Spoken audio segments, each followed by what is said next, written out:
더마카와 함께 시선집중의 문을 열겠습니다. 어서 오세요. 네, 안녕하세요. 더마카입니다. 즐거운 너와 나 님이 안녕하세요. 항상 출근길 시선집중했었는데 오늘은 시드니에서 듣고 있습니다. 뭔가 새롭고 더 좋네요. 라면서 웃음 표시 보내주셨어요. 여행 가셨나?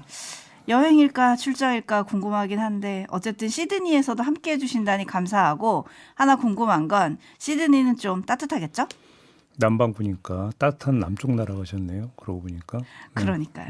그것도 부럽다. 네. 그린님, 파주는 많이 춥습니다. 오늘 롱패딩 입고 나왔더니 따뜻하네요. 라고 알려주셨고, 돌하루방님도 오늘 아침은 드디어 겨울의 문턱이네요. 촌철님들 어깨 쫙 펴고 하루를 시작합시다. 라고 올려주셨고, 다반향초님도 오늘은 자꾸 멀어지는 가을이 아쉬운 듯 겨울이 시샘하는 것 같습니다. 촌철님들 감기 조심하세요. 라는 인사 보내주셨습니다. 갈수록 가을이 없어지는 것 같아요. 너무 짧은 너무 것 같아요. 짧죠. 예. 그만큼 단풍은 또 이쁘긴 하더라고요. 상암동에도 꽤 들었더라고요. 그러게요. 제 입이 보고 계시죠, 단풍? 제가 눈 감고 다닙니까? 네. 아니 또 너무 뉴스에만 집중하실까 봐 오며 가며 자연도 좀 보시라고요. 특히 봄보다 가을이 더 짧아지는 것 같아요. 네, 많이 짧아요. 그래서 더 아쉽고 그렇죠. 가을은 남자의 계절이라고 하는데. 아하, 그렇습니까? 네. 네. 넘어가고요. 즐기고 네. 계셔야 될 텐데 그럼. 유인규님, 광주에 출장 왔는데 본방사수하려고 일찍 일어났습니다. 오늘은 정말 행복한 소식 좀 주세요, 종배 형님이라고 해주셨는데 이 기대에 부응할 수 있을지 바로 시작을 해보겠습니다. 오늘 주목할 첫 번째 뉴스 뭘까요? 김민석 총리가 어제 광화문 광장의 감사의 정원 조성 현장을 둘러봤습니다. 오세훈 시장이 6.25 참전국에 대한 감사의 의미를 담겠다면서 조성 중인 공간인데요. 김민석 총리와 동행한 방학진 민족문제연구소 기획실장 그리고 김사멸 독립유공자 유족회 회장 등은 이 공간에 외국 군대의 상징이 있는 것은 유례를 찾을 수 없다. 독립운동을 상징하는 공간으로 만들어야 한다라는 의견을 제시를 했고요. 김민석 총리는 세종대왕과 이순신 장군을 모신 공간에 받들어총 형태의 석재 조형물을 설치하는 것에 대해서 국민께서 이해하실지 의문이라면서 국가 상징 공간이 아니라 국가 상징을 이상하게 만든 것이다라고 지적을 했습니다.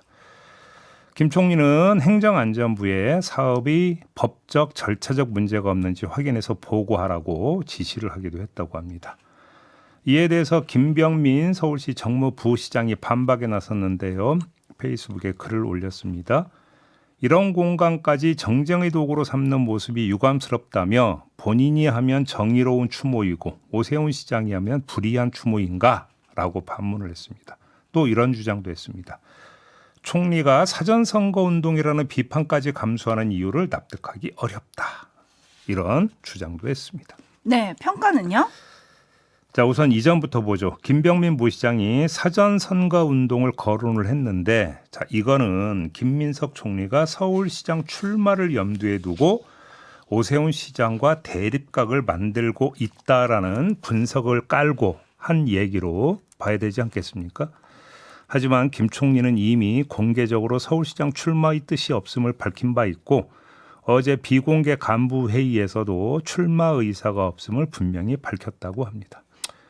물론 정치라고 하는 게 생물이고 대한민국 정치판에서 7개월은 엄청 긴 기간이기 때문에 이런 점을 고려할 때 출마 안 할 거다라고 100% 단정할 수는 없겠지만 만약 출마를 한다면 이런 상황도 염두에 둬야 되겠죠. 김 총리 입장에서는 역공을 당하기 십상이다.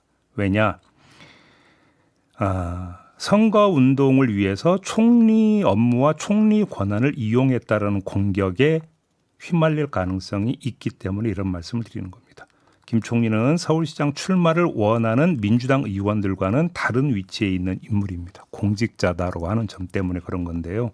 따라서 오히려 서울시장 선거에서 자유롭기 때문에 김 총리가 자유롭기 때문에 저런 행보를 보이는 것일 수도 있다라는 분석을 일단 먼저 해야 될 것 같고요. 그 다음으로 영향을 한번 살펴보겠습니다. 김 총리의 저런 행보가 결과적으로 오세훈 시장을 도와주는 결과를 빚을 수 있다는 분석이 있습니다. 종묘 고층 빌딩, 한강버스, 거기에다가 감사의 정원 모두 정책 사안이기 때문에 찬반으로 나뉠 수밖에 없고 이게 오세훈 시장 지지층 결집에 도움이 되는 결과를 빚을 거다라는 분석입니다. 그래서 오세훈 시장 입장에서는 나쁠 것 없는 그런 공격이다 이런 분석을 하고 있는데 일종의 노이즈 마케팅에 김민석 총리가 조연으로 출연하고 있다라는 이런 분석인 거죠. 하지만 제가 볼 때는 다르게 볼 수도 있습니다. 자, 지금까지 자천 타천 거론된 더불어민주당의 서울시장 출마 희망자들은 이런 표현을 써서 죄송합니다만 도토리 난립 상태다. 이렇게 봐야 될 것 같은데 압도적 지지세를 보이는 강력한 후보가 등장하지 않고 있습니다. 뭐 나중에 거물급 후보를 만들지 모르겠지만 그게 아니라면 민주당 입장에서는 인물 경쟁 말고 구도 싸움을 해야 되는 겁니다. 서울시장 선거에서. 그러려면 오세훈 시정에 대한 정면 공격은 불가피하다는 겁니다. 오히려 오세훈 시장 시절에 서울시정이 제대로 됐느냐 안 됐느냐라고 하는 판을 만들어가지고 공격의 위치에서 지방선거를 치르는 게 오히려 낫다라고 민주당이 전략적으로 판단할 수 있다라고 하는 것이고요. 김민석 총리의 오세훈 때리기는 결과적으로는 그런 전략에 부응하는 결과를 빚을 수도 있다라고 하는 다른 분석도 성립될 수 있다. 이렇게 말씀을 드리겠습니다. 네, 토토로님, 광장은 민주주의의 상징적인 곳인데 내란, 계엄이 떠오르는 밭들어 총회 모양의 상징물을 만드는 게 맞습니까? 라고 물어주셨고요. 짱구님도 서울은 대한민국의 수도입니다. 몇몇의 서울로 바꾸는 걸 당연히 총리 입장에서 견제를 해야 하지 않나요? 라고 좀 물어주셨어요. 근데 요 며칠 사이에 서울시정과 관련된 현장을 집중적으로 찾고 있기 때문에 여기에 정치적 의도가 있는 거 아니냐라는 이런 눈길이 있어서 거기에 맞춰서 한번 분석을 해봤습니다. 네, 반면에 최사랑 행복집님은 오세훈 시장이 과연 누구를 위한 행정을 하고 있는지 묻고 싶습니다. 이런 의견도 들어와 있고요. 3170님, 저는 부산 아지매입니다. 궁금한 게 있는데요. 왜 오세훈 시장님은 뭘 그렇게 만들고 세우려고 하는지 궁금합니다. 왜 그러는 걸까요? 남잖아요. 아, 뭔가로 남는다. 남잖아요. 눈에 보이는 걸로. 그러니까 예를 들어서 그 이명박 전 대통령이 요즘 청계천이 뜬다고 하니까 얼마 전에 청계천 다녀가지 않았습니까? 그렇지 않습니까? 뭐 그런 거 비슷한 거 아니겠습니까? 그래서 이거에 대해서 민주당은 뭐라고 공격하는 겁니까? 전시행정이라고 공격을 하는 거잖아요. 그러면 정치적 구도 말고요. 광화문 광장에 이 감사의 정원 조성은 어떻게 봐야 됩니까? 근본적으로 좀 따져보면 필요합니까? 이거는 저희가 이미 기획 단계에서 여러 번 다룬 바가 있습니다. 기억들 하실 겁니다. 네, JB타임즈 다음 주목할 뉴스는요. 추경호 국민의힘 의원이 한덕수 전 총리 공판에 증인으로 출석을 했는데 증언을 거부했습니다. 현재 관련 사건으로 자신에 대한 구속영장이 청구돼 있는 상황이다. 이렇게 밝히면서 부득이하게 일체의 증언을 거부하고자 한다라고 밝혔습니다. 추경호 의원은 12월 3일 밤 11시 11분 한덕수 전 총리에게 전화를 걸어서 7분 30초간 통화한 사실이 드러난 바가 있었습니다. 이에 특검이 통화 사실 및 통화 내용을 확인하고자 했지만 증언을 거부한 것인데요. 이 때문에 증인신문은 20분 만에 끝났다고 합니다. 이진관 부장판사가 이렇게 말했다고 하네요. 들어보시죠. 증인은 거부하시는 건 본인이 권리신데 부총리도 하신 적이 있는 걸로 제가 알고 있고 원내대표도 하셨고 그런 걸 떠나서 좀 당당한 모습을 보이는 그런 게 있을 수도 있다고 생각하는데. 자, 그러면 추경호 의원은 왜 이진관 부장판사한테 이런 지적까지 받으면서도 입을 닫은 것인가? 이걸 좀 짚어봐야 될 것 같은데요. 자, 이 지점이 좀 묘한데 형식상으로 따지면 위증의 소지를 남기지 않으려 한 것으로 풀이할 수가 있습니다. 자, 그런데 이렇게 풀이를 하면 더더욱 이해가 안 되는 게 있습니다. 위증 걱정할 이유가 뭐가 있나요? 추경호 의원 입장에서. 왜냐하면 한덕수 전 총리와의 통화에서 표결 방해와 관련한 논의가 일체 없었다면 있는 그대로 증언을 해서 아무 문제가 없는 거잖아요. 그냥 증언을 해도 되는 거잖아요. 그리고 그것이 자신에게 청구된 구속영장의 정면으로 대응하는 방법일 수도 있는 거 아니겠습니까? 방해가 되는 게 아니잖아요. 그런데 굳이 증언을 거부할 이유가 뭐가 있는 겁니까? 아니면 통화 내용에서 뭔가 좀 예민하고 이런 문제가 있는데 이거를 하지 않았다거나 부인을 해버리면 위증죄에 걸릴 수 있어가지고 그게 예민해서 증언을 거부한 겁니까? 그렇게 되면은 관심의 초점은 어디로 가는 겁니까? 도대체 통화에서 진짜로 무슨 이야기를 나눴는가로 가는 것이죠. 그래서 증언 거부 그 자체보다 왜 증언을 거부했는가 그 이유에 초점을 맞추는 게 어제 벌어졌던 장면을 읽는 하나의 방법이 될 수 있을 것 같다. 이런 말씀을 드리겠고요. 네, 김창면님, 린주님 뭐 비슷한 의견들이 좀 들어오고 있는데 할 말이 없었던 건 아닐까요? 라는 의견들이 있고요. 공정사회님, 어제 모습은 참 비겁했습니다. 라는 의견 주셨습니다. 최상목 전 경제부총리의 증언도 어제 좀 화제가 됐어요. 그렇습니다. 증인으로 나와서 나는 계엄에 반대했다고 거듭거듭 주장했는데 뭐 그건 놔두겠고요. 이걸 보겠습니다. 윤석열 전 대통령이 건넨 문건과 관련한 증언인데 누군가한테 받았는데 기억이 안 나고 접힌 상태였다고 이전에 계속 주장을 하지 않았습니까? 3번 접혔다 그랬죠. 그렇죠. 그런데 대통령실 CCTV 영상에 따르면 윤 전 대통령으로부터 펼쳐진 상태로 문건 받지 않습니까? 그 장면 나오지 않습니까? 네, 바로 건네주잖아요. 자, 이에 대해서 최상목 전 부총리는 그날 상황이 초현실적인 상황이라 파편적인 기억만 남아있다. 이렇게 주장을 했고요. 특히 문건 내용에 대해서는 이렇게 말했습니다. 들어보시죠. 전 안경을 안 쓰면 뭐 보이긴 보입니다만은 글씨 같은 거를 굉장히 애써서 봐야 보이는 상황입니다. 네, 이 주장을 어떻게 받아들여야 됩니까? 어제 공판에서 그 문건의 원본이 공개가 됐어요. 근데 이 원본을 보면 형광펜으로 줄 그어져 있는 게 있습니다.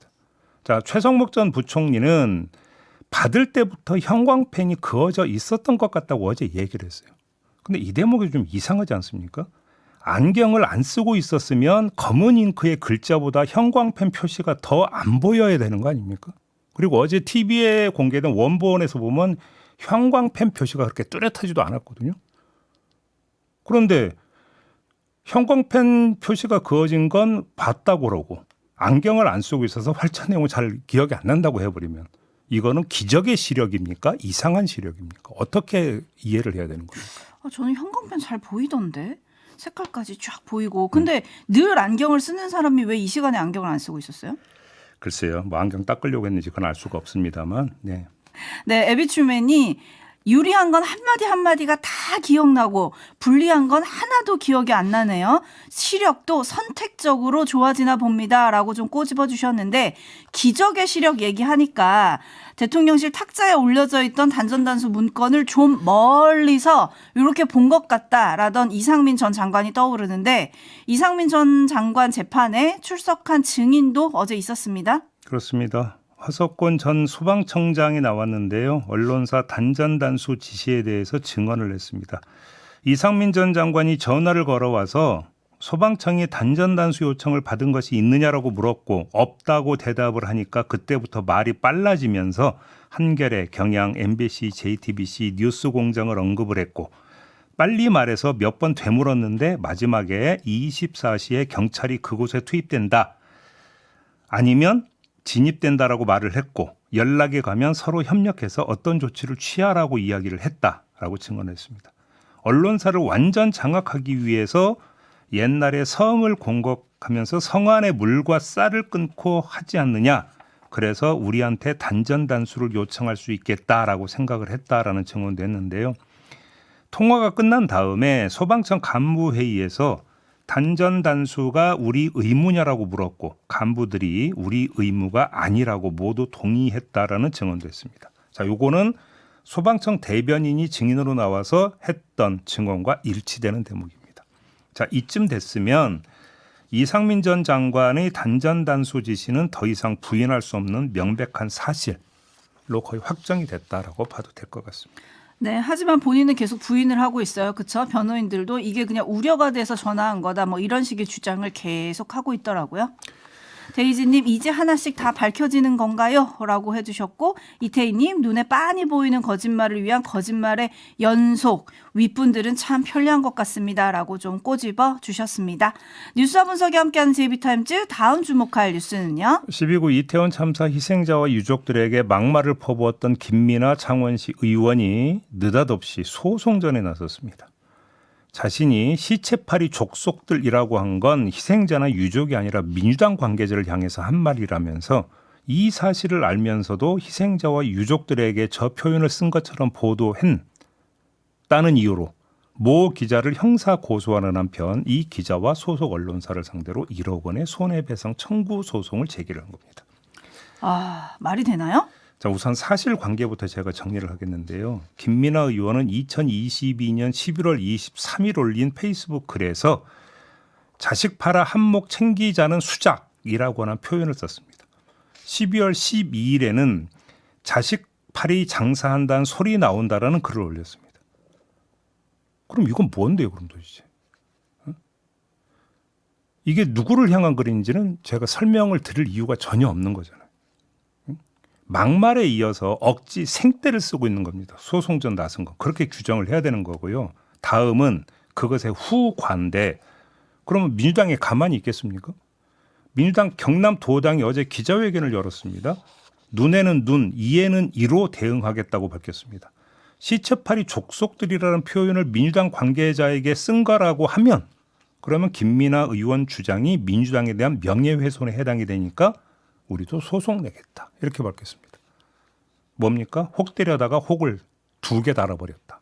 이렇게 정리하면 될 것 같습니다. 네, 근데 모욕 혐의로 기소가 됐지만 법원은 김민하 의원이 반성하고 있다 하면서 징역 3월에 선고유예를 결정을 했었는데 이게 반성하는 사람의 태도인가요? 전혀 아니죠. 그러게 말입니다. 네. JB타임즈 다음 주목할 뉴스는요? 위안부법 폐지 국민행동이라는 곳이 20일 오후 1시부터 3시까지 서울 성동구의 여고 그리고 서울 서초구의 고교 앞에서 소녀상 철거 촉구 집회를 열겠다고 경찰에 신고했습니다. 하지만 경찰이 금지 통고를 내렸습니다.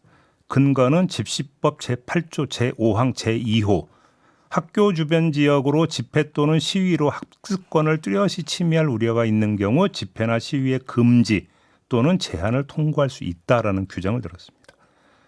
경찰은 시위 문구를 살펴봤을 때 등하교하는 학생들의 학습권 등 평온을 해치거나 인근 시민 및 여타 단체들과의 마찰 등 불법 행위가 유발될 우려가 있다. 이런 이유로 금지 통고를 내렸다고 밝혔습니다. 제한도 아니고 금지입니다. 이미 제한 통고는 한 바가 있었다고 합니다. 그랬는데도 10월 29일 서초구 고교 앞에서 피켓을 소지한 채 집회 강행을 시도한 적이 있었다고 합니다. 그래서 이번엔 금지를 통고를 했다고 하는데 주목할 점은 이런 결정이 다른 건으로 확대될지 여부입니다.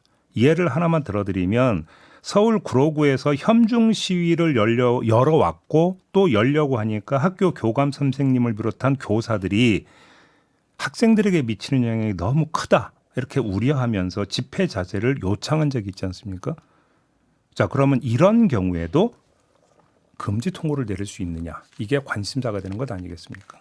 이걸 좀 봐야 된다. 이런 말씀 드리겠습니다. 네, 제발 학교에 가서 애들 좀 괴롭히지 마라 이런 댓글이 좀 많이 들어오고 있고요. 임금님기의 캔디님, 집회의 자유는 남에게 피해줄 권리가 아닙니다 라고 꼬집어 주셨어요. 마무리하겠습니다. 수고하셨어요. 고맙습니다.